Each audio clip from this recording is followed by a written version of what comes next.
Let's try Fickle Cookies. Personally, I really love cookies and brownies kasi ang sarap niyang kapares ng gatas. Minsan kape pag nasa coffee shop. And meron kasi siyang iba't ibang flavors which I love to try. Good thing meron ng Fickle Cookies na iba't ibang flavors. So let's try it. Let's go! They have two sizes available. This is palm size for 145 and this is midi for 85 pesos. So ito yung kanilang size difference. Ayan siya. Oh, di ba? And midi naman, ganito siya kalaki.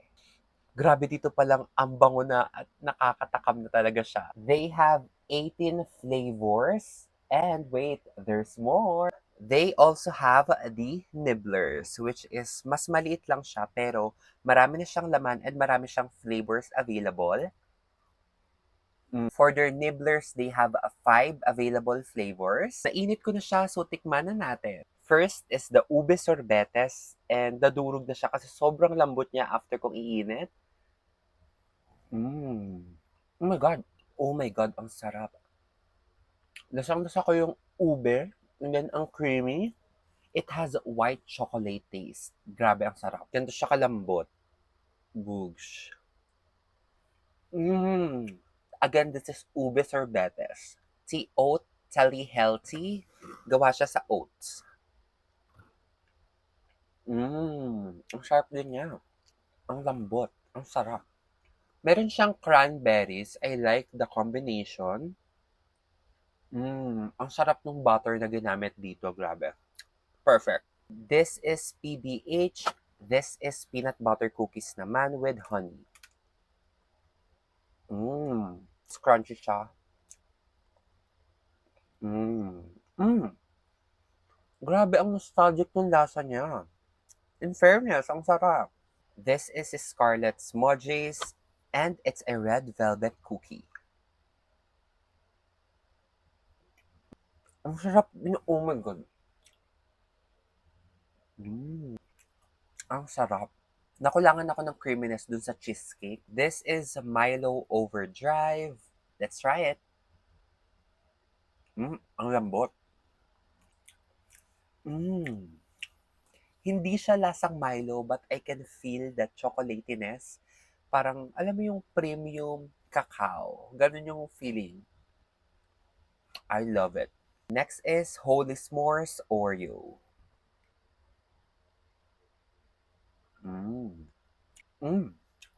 I love this one. Hindi siya sobrang tamis and ang sarap ng combination ng cookies and marshmallow. Malted Milk Nutella. In fairness, hindi siya sobrang tamis. Ang sarap. Cookie Butter Campfire S'mores. Oh my God. Oh my God. Ang sarap. Oh my God. Ang generous nila sa chunky chocolates. Grabe, ang sarap. Ang sarap ng kanyang combination. Chunky chocolate, buttery, cookies, and then meron siyang marshmallow on top na parang naging meringue. Ang sarap. Dito ako sobrang excited. This is the UG Matcha White Chocolate and it has 3 matchas in it. Kaya, mm, mm, mm, mm, mm, mm, ang sarap. Ang sarap niya. Hindi siya sobrang pait. Salted vanilla and burnt toffee. Ito naman may kape siya. Mm, mm. I love the saltiness. Ang sarap. Ang sarap. Ang sarap. Ang sarap.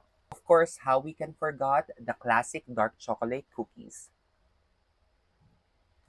Ang sarap nito.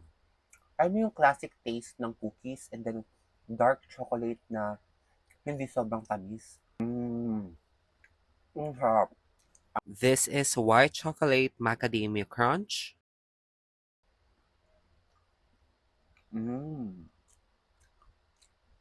Ito probably, if you like more on the plain cookie, this one will work with you.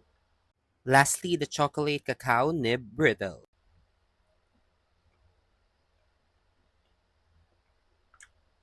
Sarap siya. I think mas masarap to pag ininit ko siya, the damage has been done. Natikman ko na lahat ng kanilang flavors na meron ako ngayon. And I highly recommend it. Of course, kailangan yung consumption nyo is sobrang onti lang kasi matamis pa rin siya. You can get all of the 18 flavors with their All-Star box. You can visit the Fickle Cookies on Instagram and their Facebook page to order, or you can visit their stores in this area. My favorite are, first is the ube sorbetes. Ang sarap niya. Talagang nag-complement yung ube flavor and then the white chocolate. Next is the malted milk Nutella. Hands down. Ang creamy, ang sarap, matamis. But I think perfect for a black coffee or just a water. Third is the classic dark chocolate cookies. I think it's everyone's staple. Ang sarap niya, swear. Just the OG, the classic cookies that we love. Ayun siya. Next is the cookie butter campfire s'mores. I think ito yung isa sa magandang combination of cookies. May marshmallow on top, may chunky chocolate. As a matcha lover, I really love the Uji matcha white chocolate. The matcha and then the white chocolate, talagang perfect combination. Parang it's bringing another flavor. O, diba? I hope you can also try Fickle Cookies soon. Another successful Aaron Eats. Bye!